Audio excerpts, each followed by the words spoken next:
ആനപ്രേമികൾക്ക് തീരാദുഃഖം സമ്മാനിച്ച ഗജരാജൻ മംഗലാംകുന്ന് അയ്യപ്പനും ഓർമ്മയായി. തിങ്കളാഴ്ച രാത്രി ചെരിഞ്ഞ ആനയുടെ ജഡം സംസ്കരിക്കുന്നതിനായി വാളയാർ കാട്ടിലേക്ക് കൊണ്ടുപോയി. കേരളത്തിലെ ഉത്സവ പറമ്പുകളിൽ തലയെടുപ്പുമായി ഇനി മംഗലാംകുന്ന് അയ്യപ്പൻ ഉണ്ടാവില്ല.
ആനപ്രേമികൾക്ക് കണ്ണീർ സമ്മാനിച്ച് മംഗലാംകുന്ന് ആനത്തറവാട്ടിൽ നിന്നും അയ്യപ്പനും വിടവാങ്ങി.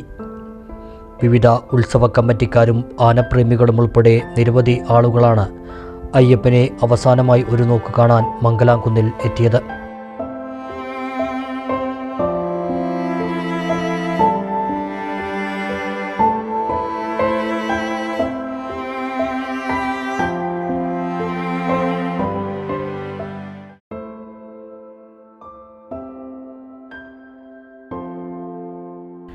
പാദരോഗത്തെ തുടർന്ന് ഏതാനും മാസങ്ങളായി ചികിത്സയിലായിരുന്ന ആന തിങ്കളാഴ്ച രാത്രി 8 മണിയോടെയാണ് ചെരിഞ്ഞത്.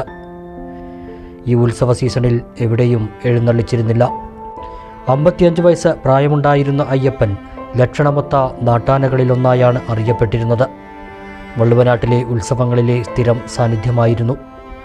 നെന്മാറ, വല്ലങ്ങി, തൃശ്ശൂർ പൂരം ഉൾപ്പെടെയുള്ള പ്രധാന പൂരങ്ങളിലും അയ്യപ്പൻ തിടമ്പേന്തി. 1992 ബീഹാറിലെ സോൺപൂർ മേളയിൽ നിന്നാണ് അയ്യപ്പനെ മംഗലാംകുന്നിലെ M.A. പരമേശ്വരനും സഹോദരൻ M.A. ഹരിദാസനും ചേർന്ന് വാങ്ങിയത്. 305 സെൻറ്റിമീറ്റർ ഉയരമുണ്ടായിരുന്ന അയ്യപ്പൻ തലപ്പൊക്ക മത്സരങ്ങളിൽ പലതവണ വിജയിയായി. 2007 തൃശ്ശൂർ പൂരത്തിൽ പാറേമക്കാവ് വിഭാഗത്തിൻ്റെ തിടമ്പേന്താനും അയ്യപ്പന് ഭാഗ്യം ലഭിച്ചു. ഇത്തവണയും നിരവധി ഉത്സവങ്ങൾക്ക് അയ്യപ്പനെ തേടി കമ്മിറ്റിക്കാർ എത്തിയിരുന്നെങ്കിലും അസുഖബാധിതനായതിനാൽ പോയില്ല. ചികിത്സയിലായിരുന്നെങ്കിലും അയ്യപ്പൻ കൂടുതൽ ഊർജ്ജസ്വലനായി പൂരപ്പറമ്പുകളിൽ തിരിച്ചെത്തുമെന്ന പ്രതീക്ഷയിലായിരുന്നു ആനപ്രേമികൾ. ഇതിനിടെയാണ് അപ്രതീക്ഷിതമായ വിയോഗം.